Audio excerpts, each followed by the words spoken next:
Turkish forces are bombarding territory held by America's Kurdish allies in northern Syria. President Trump called the Turkish offensive a bad idea just days after his administration pulled back U.S. troops from the border.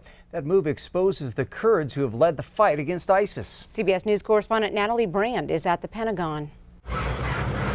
A Turkish military convoy crossed the border into northern Syria only hours after Turkish forces pounded Kurdish targets from the air.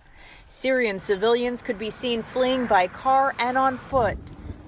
The military offensive comes just days after the Trump administration abruptly withdrew U.S. troops from the region near the Syrian border. We're getting out of the endless wars. President Trump has faced strong bipartisan opposition to the pullout from lawmakers who worry the move exposes the Kurds, a key U.S. ally in the fight against ISIS. We're not giving Turkey a green light in Congress, and we're not going to abandon the Kurds. If the president does so, we won't. The president had this message for Turkey's president when asked what happens if the Kurds are wiped out. I will wipe out his economy if that happens. I'm sure that I hope that he will act rationally. A senior U.S. official tells CBS News that Kurdish operations against ISIS are effectively paused for now.